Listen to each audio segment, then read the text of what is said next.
Hello, everybody, and welcome to the Hallmark Guy Podcast. I am Baptiste, the Hallmark Guy, and I am back with the 2025 Hallmark Channel's Countdown to Christmas movie recap and review. This time, talking about Single on the 25th, which premiered on Sunday, December 7th at 8 7 Central on Hallmark Channel, and it starred Lindsay Fonseca and Daniel Lissing. When they announced the movie, when they did release the whole schedule, I was really excited about it. I thought it would be really fun. And then I was doing at the beginning of December my Instagram post. I did a video about the movies that were still left to premiere that I was excited about, and I was checking all the trailers that were available. And I saw the single on the 25th one. I was like, oh, okay. Well, maybe I'm not that excited about it. It didn't look, it didn't, yeah, was less excited. So let's find out if I was excited about it in the end. So let's start by the recap. The movie follows Nell and Cooper, who are neighbors in Chicago, and they are both single. Nell is having a hard time seeing all the couples and people in love everywhere while she is single for Christmas.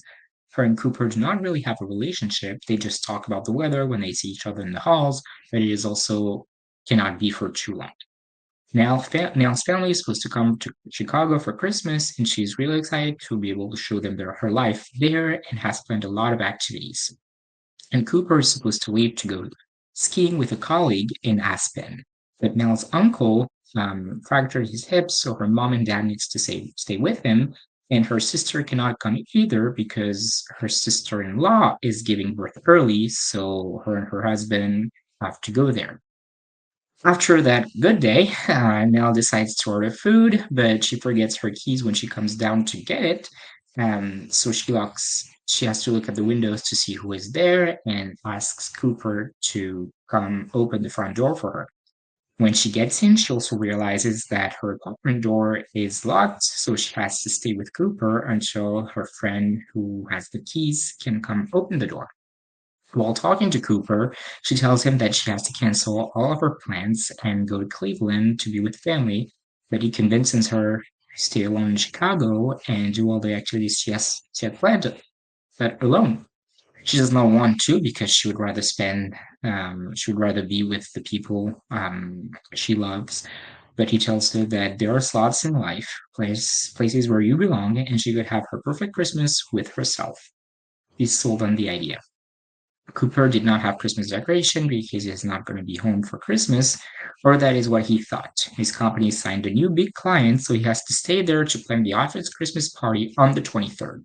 And that will allow him to spend a lot of time with Nell and teach her how to appreciate being alone. Nell had planned a lot of activities like a Christmas carriage ride, a Christmas card photo shoot, event, and a fancy dinner, and Cooper is going to encourage her to do them all by herself. But he will still go with her to some, like the photo shoot, where they will take some pictures together, and the first sparks will fly. For the fancy dinner, he goes with her, but asks for two separate tables facing each other, so they are alone but together. Cooper has learned to be alone because he did not fit in when he was younger. Cooper will be Nell's plus one at her college mixer, and they dance together to a romantic song there. With all the time together, they get closer, and you can see that there might be something there. Nell even sends him a Christmas card, um, and She has also started going to a support group of people who feel alone. Cooper had asked Nell to help him plan his Christmas party, because she is good at it. So he asks her to be his plus one. They have a great time, but at some point she hears his colleague tell someone that he only brought her to the party because he felt bad for her. Now is mad, and Cooper admits that before knowing her, he says those things, but that was before, and she does not care and leaves. When he gets home, Cooper gets Nell's letter, but does not open it. She goes back to the support group and realizes that she is enough. She does not want to love less, but it does not mean that she can't love herself more. Back at his office, Cooper's colleague apologizes for saying what he said. He does not know why he said it. He is just trying to fit in, and Cooper understands. Cooper does not know if there was something with Nell, but he loved every moment and felt like he could be himself with her. He opens her Christmas card in which she thanks him for making her realize that it is okay to be alone, and she would rather be alone with him than together with anyone else. So he decides to go see her. And she had made a second reservation for a fancy dinner. And when she gets there, he's there waiting for her. He tells her that he knows she can be by herself, but she told him he does not want to be by himself. He wants to be with her. They kiss, and that was single on the 25th. Um, Shorter recap for me. I'm trying new things for until I watched the final time I did that with for the more the merrier. I I while watching the movie, I would take notes, and it took me like 3 hours to watch a movie because I would pause, I would go back and everything. And then thinking about it, I was like, at some point, I'm not just not going to enjoy watching a movie. If every time I'm going to watch a movie, it's going to be like that, I'm not going to enjoy watching Hallmark. And it's also make all these resumes, all these, sorry, resume is the way you say summary in French. All these summaries really long and sometimes just not make much sense. So it's actually better and more fun to watch the movie, take some notes on what you like and stuff like that, and then when movie's over, go back and write a recap, a resume. Not going to be able to do it. A summary about the movie that way, and it will make more sense. And for yeah, that's the one I came up with single on 25th. I think it's better also to hear me have a shorter one than like 15 minutes of me talking, like recapping the movie, and then 5 minutes of me telling you what I thought. So it's better the other way around. And again, it's more it makes more sense and it's shorter, but it makes more sense in the way I'm writing it. And for the single on 25th, she does so many little activities that is just great to just make. She does that one. This one is really shorter, but that's the format I'm going with now. So yeah, for what really worked for me in this movie, I think it was an interesting thing, a theme, being alone, tackling that really. I was surprised by it. I was like, yeah, wow, for Hallmark, it's not that it's not uplifting, but it's like that's it's really interesting. They're really tackling that theme. And I mean, I'm not gonna lie. I mean, I think everyone felt like at one point being alone, not being in a relationship. We've all felt it. I feel like so I could identify with her and was like, yeah, I understand how she feels. So it was interesting. And I liked how Cooper's character developed because he is that guy who's like, it's good being alone and I don't care. And as the movie progresses, you can see that he cares about what's her name? He cares about Nell. This is the third podcast I'm recording today. Just got on recording All to the World. I still have Nikki's name in mind. So no, it's another N, it's Nell. So yeah, you can see that he starts caring about her and he cares more about being with someone. So I like that character development, and I think that Daniel Lissing did a good job at playing it. It was really touching. And another thing I really liked, it's something that Mel says, "Oh, if I'm by myself, I could be baking gingerbread in my pajamas with the thermostat cranked all the way up." I did not like everything about that quote. You shouldn't bake in your pajamas. I can't go with that. But with the thermostat cranked all the way up, that's definitely for me. I'm always cold and I always have the heat up all the way possible. So that was me. That was really worked for me. What I did not think, it's the clean freak in me. He, I mean, I don't think you need to be clean freak about that. He put the ski shoes on the couch. Maybe they were new, but while he was packing, Cooper puts the ski shoes on the couch. And I'm like, that's dirty. So yeah, I didn't like that. Um, it's weird to convince someone to stay alone. Like when he was convincing her to stay alone, I was like, that's weird. Like, I don't know if I would like let her go to Cleveland. Makes sense for her to go to Cleveland. No, stay alone for Christmas. What? I mean, we wouldn't have a movie. Yeah, if he didn't do that, it was found that weird. And then him having to skip like his ski trip to stay and plan the party in like 5 days or something. Um, was that party not happening before? Because it feels like it was the way they talk about it in the movie. Um, so I don't know, don't know why that changes and why should he have to forget? So that means he wasn't going to a party, and then even if he was coming back in time, why should he have to drop everything now and take to take charge of the party. I don't. That was confusing to me. That didn't make much sense. Something I'd like to point out. So she locks herself out of the building and then out of her apartment.